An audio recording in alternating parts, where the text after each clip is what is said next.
কারে বলবো? আমরা বিপদে পড়লে প্রথমে শেয়ার দেই ফেসবুকে। কোথায় শেয়ার?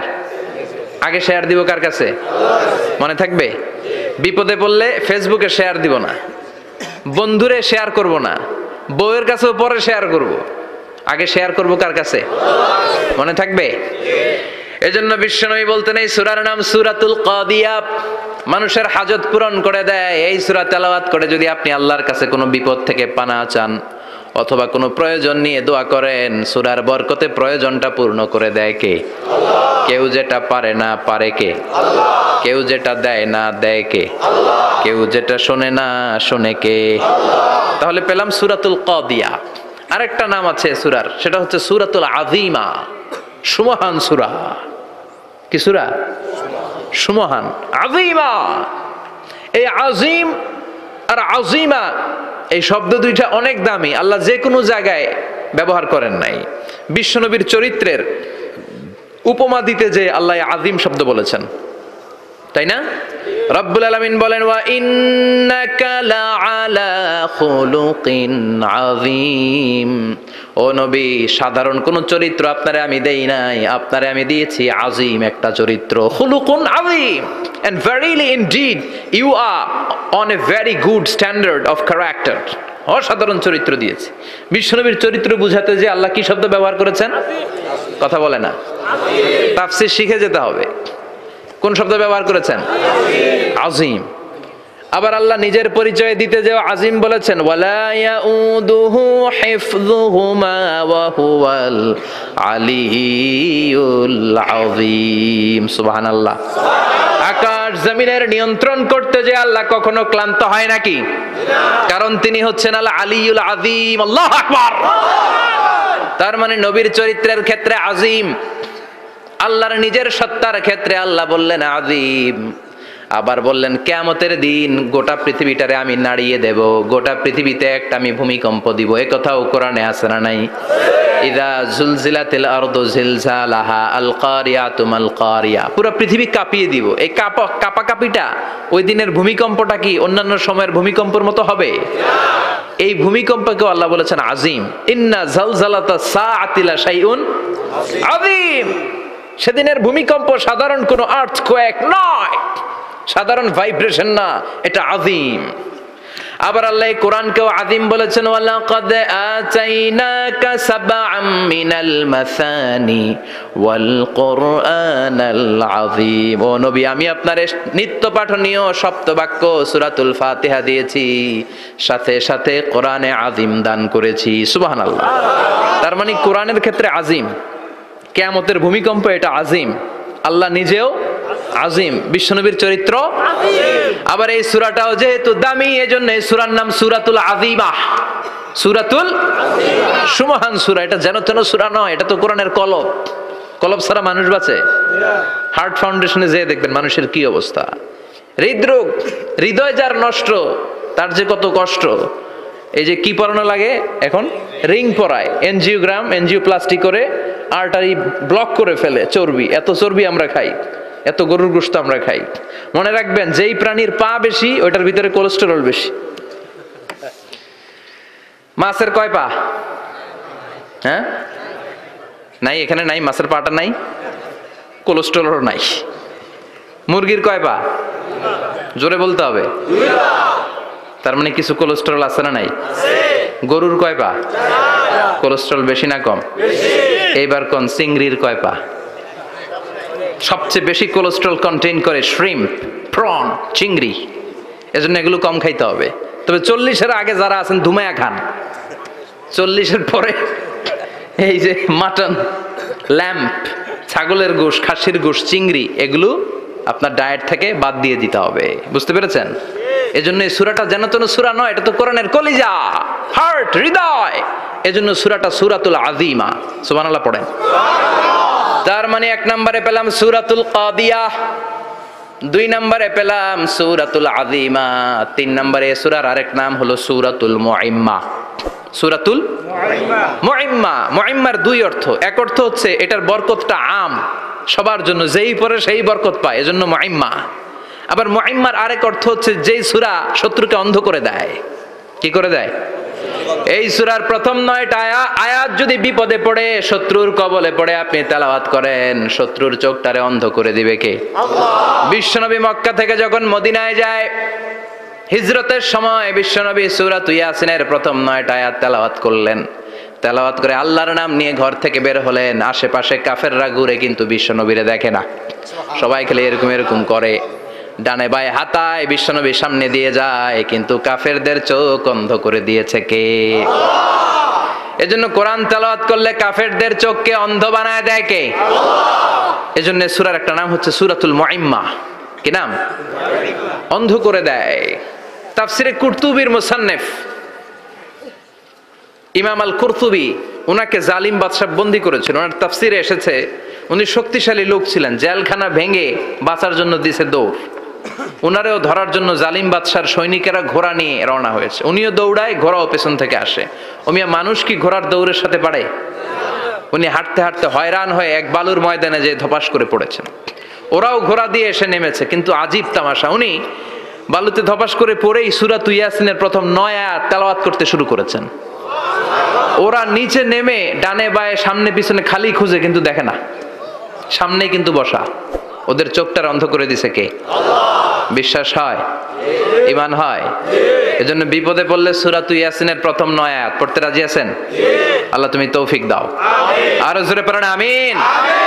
এজন্য আল্লাহ চমৎকার ভাবে এই সূরাটা শুরু করে দিলেন। 2টা কাটা অক্ষর দিয়ে আল্লাহ বললেন ইয়াসিন ওয়াল কুরআনিল হাকীম ইন্নাকা লামিনাল মুরসালিন আলা সিরাতিম মুস্তাকিম। পড়েন সুবহানাল্লাহ। ইয়াসিন সূরাটা শুরু করলেন কি দিয়ে? ইয়াসিন। এটা কি কোনো বাক্য? এটা কি কোনো শব্দ? এটা কি অক্ষর? 2টা প্রথম অক্ষরের নাম, দ্বিতীয়টা আওয়াজ করে বলেন, প্রথম অক্ষরটার নাম, দ্বিতীয়টা। খুব চমৎকার না? বাক্য দিয়ে এই সূরাটা শুরু করে নাই। যেমন ইযা জুলজিলাতিল আরদু জিলজালাহা, এই সূরার প্রথম আয়াত, এটা একটা বাক্য না? জি। আচ্ছা। ওয়াদ-দুহা ওয়াল-লাইলি ইযা সাজা, বাক্য না? জি। কিন্তু ইয়াসিন এটা কি কোনো বাক্য? এটা কি কোনো শব্দ? না, এটা কাটা 2টা অক্ষর। সুবহানাল্লাহ পড়েন। সুবহানাল্লাহ। আল্লাহ 114টা সূরার প্রায় 29টা সূরা এরকম কাটা কাটা অক্ষর দিয়ে শুরু করেছেন। সুবহানাল্লাহ নাই? সুবহানাল্লাহ। এই 29টা সূরা কখন আল্লাহ একটা অক্ষর দিয়ে শুরু করেছেন, কখনো 2টা অক্ষর দিয়ে, কখনো 3টা দিয়ে, কখনো 4টা দিয়ে, কখনো 5টা দিয়ে। একটা অক্ষর দিয়ে আল্লাহ কোরআনের সূরা শুরু করেছেন। এরকম একটা সূরা বলেন। নুন ওয়াল কলামি ওয়া মা ইয়াসতুরুন। নুন, নুন দিয়ে সূরা শুরু হয়ে গেছে। তারপরে কফ, এক অক্ষর দিয়ে সূরা শুরু হয়ে গেছে। সুবহানাল্লাহ পড়েন। সুবহানাল্লাহ। এবার বলেন 2 অক্ষর দিয়ে সূরা শুরু হয়েছে এরকম সূরা বলেন। আমিন। এত দূরে যান কেন? এটা আছে না নাই? ইয়াসিন। সুবহানাল্লাহ পড়েন। ইয়াসিন 2 অক্ষর দিয়ে। তারপরে হামিম। এবার 3 অক্ষর দিয়ে আল্লাহ সূরা শুরু করছেন এরকম। আলিফ লাম মিম তাসিন মিম। আল্লাহু আকবার। আবার 4টা অক্ষর দিয়ে সূরা শুরু হয়েছে এরকম আছে না নাই? হাফেজ সাহেব কোন? আলিফ লাম মিম র, আলিফ লাম মিম সদ আছে না নাই? আবার 5টা কাটা অক্ষর দিয়ে সূরা শুরু হয়েছে এরকম সূরাও আছে না নাই? সূরা মারিয়ামের শুরুতে কি আছে? কাফ হা ইয়া আইন সদ। সুবহানাল্লাহ পড়েন। এরকম প্রায় 29টা সূরা আল্লাহ কাটা কাটা অক্ষর দিয়ে শুরু করেছেন, কোনো বাক্য দিয়ে নয়, কোনো শব্দ দিয়ে নয়। কি দিয়ে? হারফ দিয়ে। হারফ, এই হারফগুলোরে বলে হুরুফ আত-তাহাজ্জি বা হুরুফ আল মুকাত্তাআত, কাটা কাটা অক্ষর। মনে রাখবেন কোরআনের আয়াতগুলো 2 ভাগে বিভক্ত, একটা মুহকাম, একটা মুতাশাবিহ।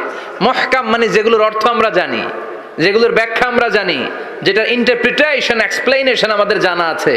আর মুতাশাবিহ আমরা অর্থ জানি না, আমরা ব্যাখ্যা জানি না, এটা দিয়ে আসলে কি বুঝাইছে আমরা কেউ জানে না। জানে একজন, চিল্লায় বলেন তিনি কে?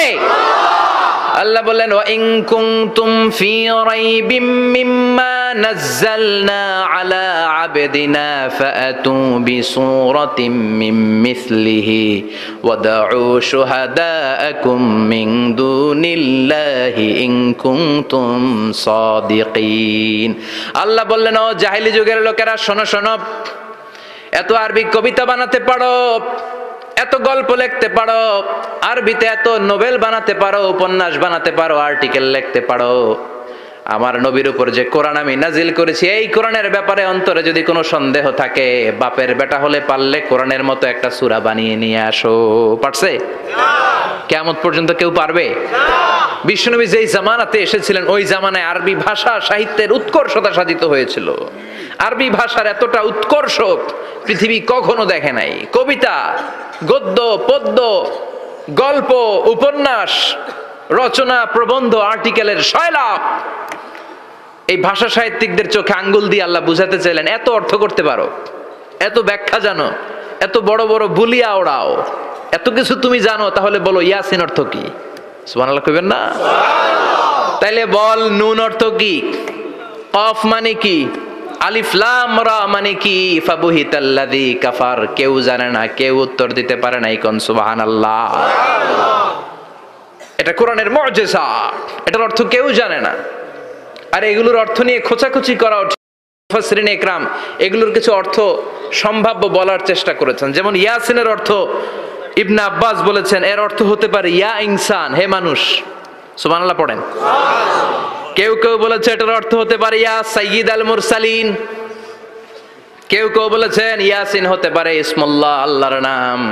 কেউ বলেছেন এটা হতে পারে ইসমুন লিন নবী, বিশ্ব নবীর নাম। আবার কেউ কেউ বলেছেন ইয়াসিন হতে পারে এই কোরআনে কারিমের একটা নাম। কোন সুবহানাল্লাহ। এই সম্ভাব্য সব কথাগুলো বলে পৃথিবীর সব মুফাসসিররা বলতে বাধ্য হয়েছেন আল্লাহু আ'লামু বিমুরাদিহি বিহি। এটার দ্বারা আসল অর্থ যে কি এটা আমরা কেউ জানি না। জানে কে? আল্লাহ। চিৎকার করে বলতে হবে, জানে কে? আল্লাহ। তাহলে ইয়াসিন মানে আমরা জানি না। ইয়াসিনের অর্থ আমরা ছেড়ে দেব কার উপর? আল্লাহ। এরপর আল্লাহ বললেন ওয়াল কোরআনিল হাকীম, প্রজ্ঞাময় বিজ্ঞানময় কোরআনের শপথ। ওয়াল কোরআনিল হাকীম, বিজ্ঞানময় প্রজ্ঞাময় কোরআনের শপথ বা কসম। ওয়াল কোরআনিল হাকিমে যে ওয়া, এই ওয়াটারে আরবিতে বলে ওয়া আল কাসামিয়া। কি বলে? ওয়া আল কাসামিয়া। কসম কাটার জন্য আল্লাহ এই ওয়া ব্যবহার করেছেন। যত জায়গায় কোরআনে আল্লাহ কসম কেটেছেন ওই কসমের শব্দটার আগে ওয়া আছে না নাই? আছে। ও মিয়া, কোরআনে আল্লাহ সময়ের শপথ করেছেন, কসম কেটেছেন, যুগের কসম কেটেছেন। যুগের সময়ের আরবি হলো আল আসর। এই আসরের আগে ওয়া আছে না নাই? আছে। কি বলছে আল্লাহ? ওয়াল আসর, ওয়াল। আবার তিন ফলের কসম আল্লাহ কোরআনে কেটেছেন। কি বলেছেন? ওয়াত্তিন মানে তিনের কসম। জাইতুনের কসম কেটেছেন, বলেছেন ওয়াজ্জাইতুন। তুর পাহাড়ের কসম কেটেছেন, বলেছেন ওয়াতুর সিনিন। যত জায়গায় কসম তত জায়গায় ওয়াও আছে না নাই? আছে। পাহাড়ের নামে কসম কেটেছেন, আল্লাহ বলেছেন ওয়াতুর। সূর্যের নামে কসম কেটেছেন, আল্লাহ বলেছেন ওয়াশ-শামসি ওয়া দুহাহা। সুবহানাল্লাহ কইবেন না? সুবহানাল্লাহ। ফজরের নামে কসম কেটেছেন, কি বলেছেন? ওয়াল ফাজর। জিলহজ মাসের প্রথম 10 রাতের কসম কেটেছেন, কি বলেছেন? ওয়া লায়ালিন আশর। জোর আর বেজরের কসম কেটেছেন, আল্লাহ বলেছেন ওয়াশ-শাফঈ ওয়াল ওয়াতর। সূরা ইয়াসিনে কাটা কাটা দুইটা অক্ষরের পরে রব্বুল আলামিন কোরআনের কসম কেটেছেন। এজন্য আল্লাহ বলেছেন ইয়াসিন ওয়াল কোরআনিল হাকীম। যাদের হৃদয়ে আছে আল্লাহর ভয় তারা কভু পথ ভুলে যায় না। আল্লাহর প্রেম ছাড়া এই দুনিয়ায় কারো কাছে কোনো কিছু চায় না। রাতের আধার